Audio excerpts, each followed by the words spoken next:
Hey, how you doing? Good afternoon. This is Dr.Gray with the Trump Daily Report.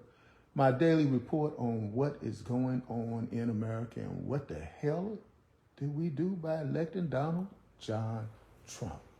So today episode is going to be about his cabinet meeting. And his cabinet meeting, as you know, all presidents have cabinet meetings, and Trump was the first president to ever have a cabinet meeting to be televised. It was his cabinet meeting, and he decided to do this as he's been doing during his first administration, his second administration, and it reminds me of most dictators. Most dictators have these meetings in which their underlings are right beside them, and they don't say a word until called upon. And I can see how Trump has done his business in all of the companies that he has run or ruined, depending upon his circumstance. Remember, he went bankrupt in New Jersey, went bankrupt in Atlantic City. So now what he's done, now we see that is being transferred, not to bankruptcy. The way he has done his work in his cabinet meetings is being transferred. When we see behind the scenes how it works. And behind the scenes, it's a mess. You ever have a job in which you go to work and all of the people kowtow to the boss, whatever the boss says goes? Well, that's how this meeting went. Whatever he said went. And he is so hooked up on what looks good. I think we all part of that. What looks good. So that looks good, that person looks good, that person's a good fit for that. And that's the only thing it takes. So during this cabinet meeting, the main topic was obviously Iran, the Iranian war, or as he would say, the excursion. And he is saying that everything's going right, and it is going right. Let's not BS each other. The war is going right. If the intent was to bomb up some shit, it's going right. If the intent is to kill people, it's going right. If the intent is that the Iranians block off the Strait of Hormuz, then it ain't going right. But what can you say? This is a guy who started a war with the country, and now he's asking for other countries, NATO, to get his back. And therein lies the problem. Therein lies the problem, because with NATO, he has pissed off our allies. America first now means America go by yourself. America first means America alone. And that's where we're at. So now he's saying, here's Trump Taco Tuesday, but it's a Thursday edition, if you will. He is now saying that he doesn't need the NATO allies. He can do it by himself. Sure, he could do it by himself. With our military, you can do it by yourself. Eventually, we will win, but at what cost? You can clean up your whole entire house, but at what cost? If you burn it down, what difference does it make if one room was clean? That's what we're dealing with here now.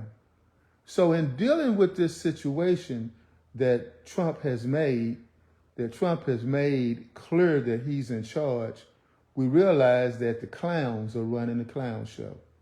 The clowns are running the clown show, and now we are going to be invading, boots on the ground. They're going to be on the ground by this weekend. They're going to be on the ground. They're already there now, hiding and everything. But then when we have our expeditionary servicemen to be there, the Marine Corps, the Navy, when they're there, they will be on the ground. And then we will see that wars don't go the way that people planned them. Nothing in life goes the way it's planned. Nothing in life goes the way it's planned. I planned a lot of things, and some things turned out good. Some things didn't turn out so good.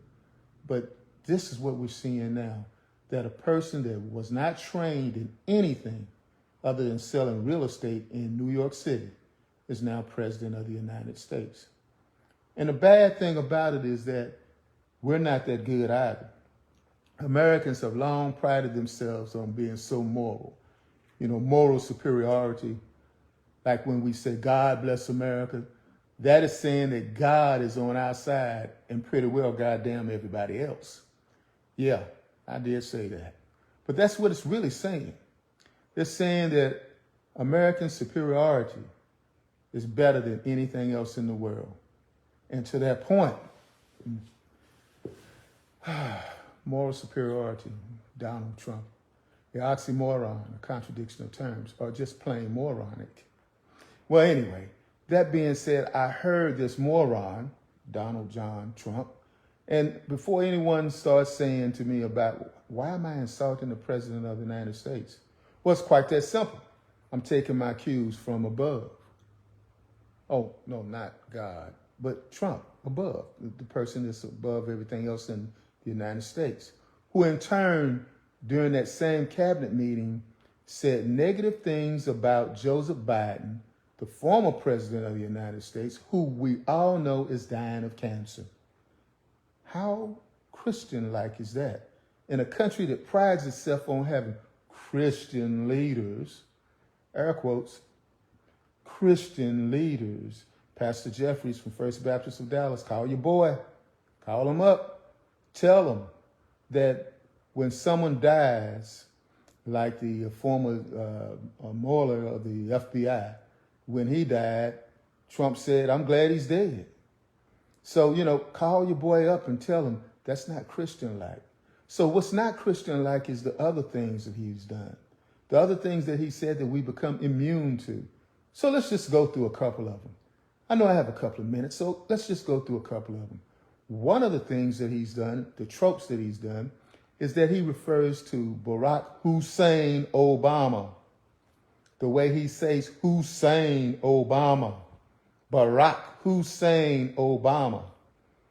Like putting a bad, evil tone to his voice when he talks about Barack Obama.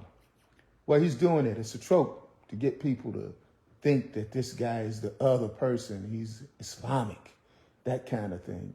And then when he said things, as I said before, the aforementioned Joseph Biden, he said those things. But now he's also taken, dropped the mic on that one, didn't I?